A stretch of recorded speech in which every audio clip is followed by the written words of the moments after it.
halt. Zheng He suddenly died during a stopover in India, and the fleet was recalled to China. A new emperor was on the throne. In one stunning command, he would change the course of Chinese history. Despite China's total domination as a naval power, Zheng He's magnificent fleet was to be burned to the ground. It would be one of the great turning points in Chinese history. China was poised to seize control of the seas and colonize the world years before the Portuguese, Spanish, Dutch, and British. Under the new emperor, all ocean-going vessels were destroyed. Even records of Zheng He's expeditions were torched. China's age of exploration was over. The open door slammed shut. The ships were gone, and the promise of international power and conquest was dead. The reason for the emperor's decision remains a mystery to this day. 1449, 16 years after the empire turned inward again, China's age-old enemy returned. Mongol forces mounted a massive attack. Like great dynasties before them, the Ming returned to the wall for protection. The result would be the most monumental feat of the entire Chinese Empire. A complex re-engineering of the Great Wall into the colossal structure we know today. Earlier walls had been primarily made of stamped earth. The Ming walls were faced with brick and stone. They were much more solid, and those are the ones that we can still see parts of today. A crude mortar of sticky rice and burnt lime created a seal between bricks that rivaled modern cement in strength. Construction of military fortifications on the Great Wall reached its peak under the Ming.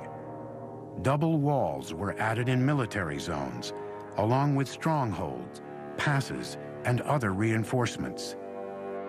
Watchtowers of various shapes and sizes served as shelters or simply as signal stations along the wall. Shelter towers were built large enough to store food and arms and serve as the living quarters for soldiers. A staircase from the interior led up to the top of the tower, with small holes on each side of the wall for lookouts. The overall defenses were enhanced with a variety of features, including artillery. The Chinese have a clear superiority over the Mongols in gunpowder weapons. And as long as the Ming Dynasty could maintain a cohesive enough army along the Great Wall, they were capable of resisting individual Mongol attacks.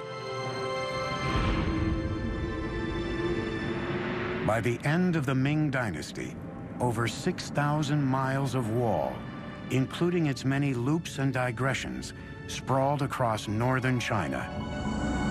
For a century and a half, the wall stood firm, but by 1600, the dynasty behind it was crumbling, and a foreign tribe known as the Manchu were gathering strength on China's northern border.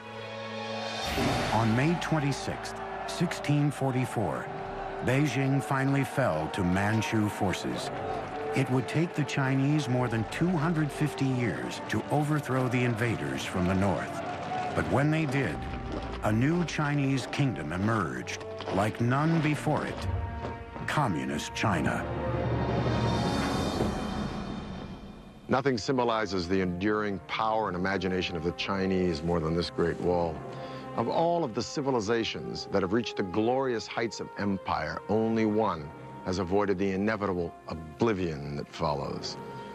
Emperors come and go, but for thousands and thousands of years, from the dedication and vision and resilience and brilliance of these remarkable people, they have pushed their civilization to triumph again and again and again, where others have simply morphed or dissolved or just faded away.